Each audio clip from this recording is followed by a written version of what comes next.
सोनम वांगचुक यांच्या आंदोलनाला मनसेनं पाठिंबा दर्शवलाय। वांगचुक यांच्या पाठी मी आणि माझा पक्ष उभा आहे। एक वेगळाच माज सध्या भाजपला आलाय असं राज ठाकरेंनी म्हटलंय। सरकारनं बळीच घ्यायचा ठरवलंय का असाही सवाल राज ठाकरेंनी उपस्थित केलाय। तर मंत्र्यांची हकालपट्टी करा ही मागणी योग्य असल्याचंही राज ठाकरे म्हणाले।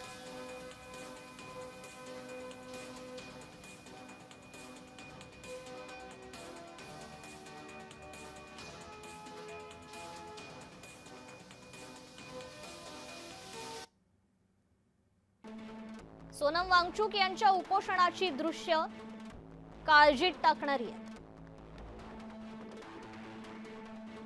सरकारनं सोनम वांगचुक यांचा बळीच घ्यायचा ठरवलाय। एक वेगळाच माज सध्या भाजपला आलाय। मंत्र्यांची हकालपट्टी करा आणि या परीक्षांमध्ये पारदर्शकता आणा। भाजपच्या सत्तेच्या काळात सर्वत्र परीक्षांमध्ये घोळ होत आले।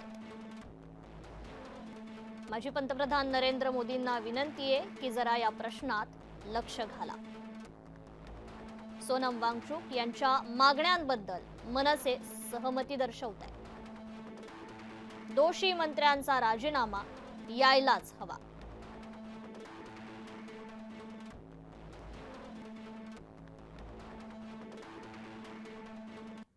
तर सोनम वांगचुक यांच्या आंदोलनाला उबाठानं पाठिंबा दर्शवलेला आहे। ठाकरे गटाचं 19 जुलैला दादरमध्ये आंदोलन आहे। मीनाताई ठाकरे यांच्या पुतळ्याजवळ आंदोलन छेडण्यात येईल। आंदोलन यशस्वी करण्यासाठी पदाधिकाऱ्यांना ठाकरेंकडून सूचना देण्यात आल्या। पक्षप्रमुख उद्धव ठाकरेंनी व्हिडिओ कॉन्फरन्सिंगद्वारे प्रमुख नेत्यांशी चर्चा केली आहे। 20 जुलै रोजी दिल्लीतील सोनम वांगचुक यांच्या आंदोलनाला देखील पाठिंबा मिळावा यासाठी प्रयत्न होत आहेत। महाविकास आघाडी आणि इंडिया आघाडीतील नेत्यांशी उद्धव ठाकरे स्वतः दूरध्वनीवरून संपर्क साधणार आहेत अशी सूत्रांची माहिती आहे। आंदोलन व्यापक पाठिंबा मिळवण्यासाठी शिवसेनेची हालचाल आता वेगवान होऊ लागली आहे।